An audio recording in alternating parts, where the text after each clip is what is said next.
രാജ്യത്ത് ഉടനീളമുള്ള സൗജന്യ ഇടപാട് പരിധികൾ, അധിക ഇടപാടുകൾക്കുള്ള ചാർജുകൾ, ഇന്റർചേഞ്ച് ഫീസ് ഘടനകൾ എന്നിവയിൽ മാറ്റങ്ങൾ വരും എന്നതാണ് റിപ്പോർട്ടുകൾ പറയുന്നത്. പുതിയ മാർഗനിർദ്ദേശങ്ങൾ പ്രകാരം ഉപഭോക്താക്കൾക്ക് ഓരോ മാസവും ഒരു നിശ്ചിത എണ്ണം സൗജന്യ ATM ഇടപാടുകൾക്ക് അർഹതയുണ്ടായിരിക്കും. എന്നാൽ സ്ഥലങ്ങളെ അടിസ്ഥാനപ്പെടുത്തി ഇത് വ്യത്യസ്തപ്പെട്ടിരിക്കും. മെട്രോപൊളിറ്റൻ നഗരങ്ങളിൽ 3 മെട്രോപൊളിറ്റൻ ഇതര നഗരങ്ങളിൽ 5 എണ്ണവുമാണ് സൗജന്യ ഇടപാടുകൾ. ഈ സൗജന്യ ഇടപാടുകളിൽ സാമ്പത്തികേതര പ്രവർത്തനങ്ങൾ ഉൾപ്പെടുത്തും. പ്രതിമാസ സൗജന്യ ഇടപാട് പരിധി കഴിഞ്ഞാൽ ഉപഭോക്താക്കൾ ഓരോ ഇടപാടിനും 23 രൂപയും നികുതിയും നൽകേണ്ടി വരും.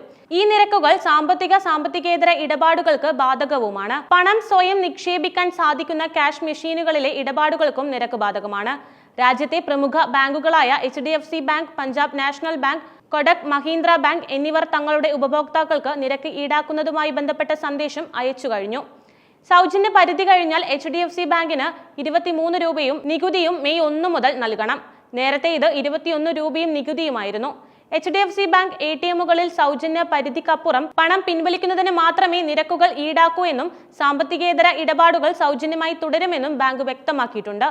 എന്നാൽ മറ്റ് ബാങ്കുകളുടെ ATMകളിൽ സാമ്പത്തികേതരവുമായ ഇടപാടുകൾ സൗജന്യ ഇടപാട് പരിധിയിൽ കണക്കാക്കും. ഡിജിറ്റൽ ബാങ്കിംഗ് പ്രോത്സാഹിപ്പിക്കുന്നതിന്റെ ഭാഗമായാണ് RBI ഇങ്ങനെയൊരു തീരുമാനം കൈക്കൊണ്ടത്.